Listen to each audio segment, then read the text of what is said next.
In a previous video, we've theorized why red pills and agents tend to use sunglasses inside the Matrix, as well as what if Agent Smith assimilated the architect. Today, we are going to talk about the choice of clothing of the red pills. Is there a specific purpose behind their attire? Also, does the architect and the Oracle have a plan to prevent the Matrix from reaching 100% efficiency so that they are always needed? And did Morpheus meet the fifth anomaly? Welcome to Matrix Explained.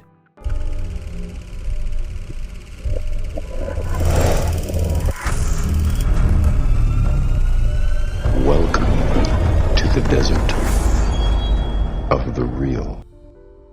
The most striking aspect of how the soldiers of Zion look is, of course, their glasses. They use a variety of styles. We see our heroes change shades between the three films. The sunglasses serve as eye protection during gunfights, and they could also be used as a type of computer hub or augmented reality interface that helps them during their missions, enabling them to see things like the Matrix Code or detecting incoming danger. Now then, what about their clothing? Why do 99% of Resistance infiltrators use mostly black soft or leather clothing and trench coats? Are there specific reasons or functions that work to their advantage, or do they just want to look cool? The common answer to this question is that the wardrobe design of the films is inspired by other cyberpunk movies, TV shows, as well as animes like Ghost in the Shell. It's an homage to the classic sci-fi and cyberpunk stories that helped inspire the creators. But is the explanation that simple? Or is there a practical reason why most red pills choose this style of clothing? We could say that two possible advantages come from using this kind of attire in the Matrix. The first being that it makes weapons easier to conceal. The dark colors and coats makes it easier for them to hide multiple weapons. This was exemplified during Neo's raid to save Morpheus.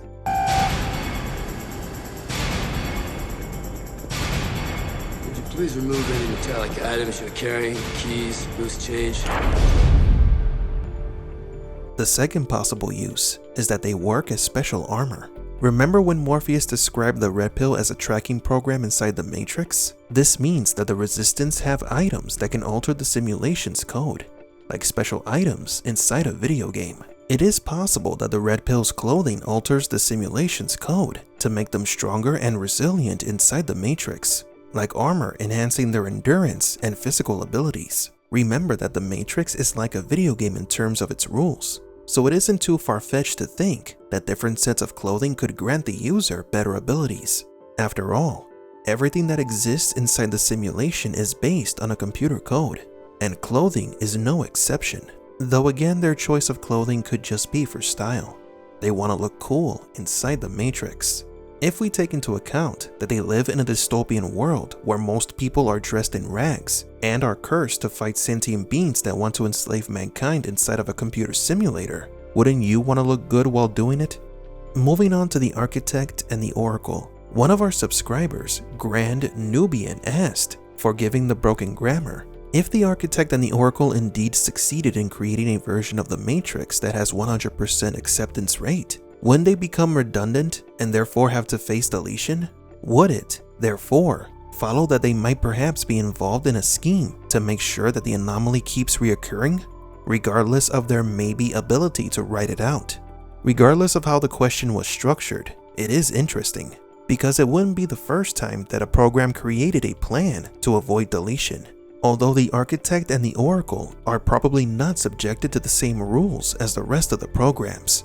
You see, inside the simulation, each program has a purpose, and when that purpose is fulfilled, or the program is no longer needed, it returns to the source to be deleted. This is expected for all programs. However, programs like the Oracle are different. The Architect stated that she is an intuitive program that was created to understand the human psyche. Thus the answer was stumbled upon by another, an intuitive program, initially created to investigate certain aspects of the human psyche. If I am the father of the Matrix, she would undoubtedly be its mother. The Oracle. Please. The machines have been studying human behavior since the creation of the Matrix, so we can't speculate that the Oracle was created during the human-machine war, or even before City 01 was founded. If the Oracle is such an old program and has had many different purposes, then it is most likely that the rules that lesser programs need to abide by do not apply to her. She might be a privileged and admired program that is constantly being reused by the machines whenever she completes her purpose. We saw this when she went from being a program whose purpose was to understand humans to becoming, in part, one of the creators of the Matrix. The same can be said about the Architect. Even if he manages to achieve 100% efficiency in the Matrix, it doesn't mean that he will be deleted. At most, he would be deactivated because his functions are no longer needed, but he is still a powerful program that may be needed in the future. Maybe he will be repurposed, but that's a topic for another video.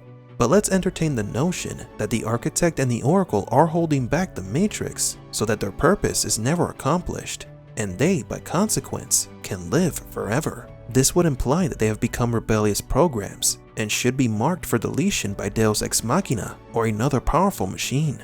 The two programs would instantly become targets, and the agents would be sent to destroy them, like any other exile. This is an interesting idea because it would cause a civil war between the machines and programs. Who knows? Maybe we could see a story about this in the future. One last question before ending today's video. Did Morpheus meet the fifth anomaly? This question surfaced after we discussed a part of the Matrix script that was never filmed. Morpheus in the script was responsible for the deaths of Neo's predecessors. They were 5 of them, though none of them were anomalies. Morpheus was looking for the one from the prophecy created by the Oracle. She told Morpheus that he would find the savior of mankind. This borderline obsession to fulfill the prophecy led Morpheus to fail in his endeavor 5 times in a row. However, this was changed in the film.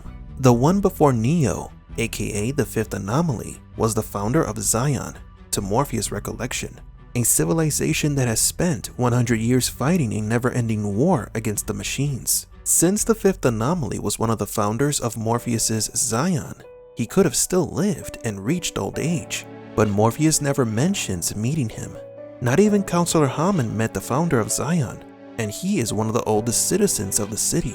Each anomaly manifests itself close to the end of a Matrix cycle, each cycle lasting about 100 years. Since there is no living citizen in Zion that knows about the One, then it could only mean that he must have died not long after releasing the first citizens.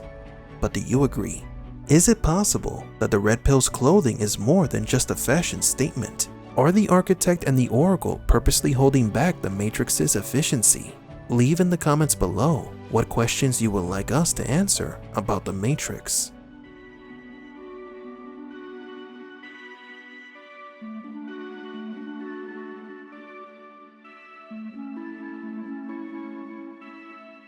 For Matrix Explained, please leave a like and subscribe. And thank you for visiting the Desert of the Real.